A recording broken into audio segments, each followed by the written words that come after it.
মুখ্যমন্ত্রী সে রাজ্যে সুরক্ষিত নয় মহিলারা, দাবি বিজেপি নেতৃত্বে। সন্দেশখালীর পাশাপাশি সারা রাজ্যের নারীদের ওপর শাসক দলের অত্যাচারের প্রতিবাদে পথ অবরোধ বিজেপির। সন্দেশখালীর পাশাপাশি সারা রাজ্যে নারীদের উপর তৃণমূল কংগ্রেসের নেতাকর্মীদের অত্যাচারের প্রতিবাদে পথ অবরোধ বিজেপির। যে রাজ্যে মহিলা মুখ্যমন্ত্রী সে রাজ্যেই সুরক্ষিত নয় মহিলারা, দাবি করছেন বিজেপি নেতৃত্ব। বীরভূমের মল্লারপুরে রানীগঞ্জ মোড়গ্রাম 14 নম্বর জাতীয় সড়ক অবরোধ করে বিক্ষোভ দেখায় বিজেপি কর্মী সমর্থকরা। আর এমনই চিত্র উঠে এলো সোমবার বৈকাল 4:30 নাগাদ মল্লারপুরে।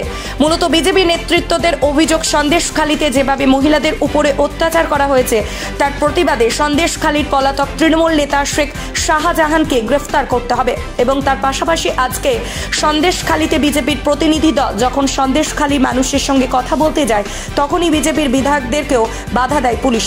তারই প্রতিবাদে রানীগঞ্জ মোড়গ্রাম 14 নম্বর জাতীয় সড়ক অর্থাৎ মল্লারপুরের বাহিনী মোড়ে বিক্ষোভ দেখায় বিজেপি কর্মী সমর্থকরা। এ বিষয়ে বিস্তারিত জানিয়েছেন ময়ূরেশ্বরের এক বিজেপি মণ্ডল সভাপতি শ্যামল ব্যানার্জি। আপনারা দেখেছেন কয়েকদিন থেকে সন্দেশখালীর যে অবস্থা, যেখানে মহিলারা থাকতে পারে না, তারা নিজে মুখে যে কিভাবে বিবৃতি দিচ্ছে, সেই বিবৃতি আজকে বাংলার এই পশ্চিমবঙ্গের যে সংস্কৃতি, সেখানে দাঁড়িয়ে আমাদের বলতে পর্যন্ত লজ্জা লাগে। সেখানকার মা বোনেদের কি অবস্থা, তার প্রতিবাদে আজকে আমার বিরোধী দলনেতা শুভেন্দু অধিকারী সেখানে মা বোনদের পাশে গিয়ে দাঁড়াবার চেষ্টা করেছেন।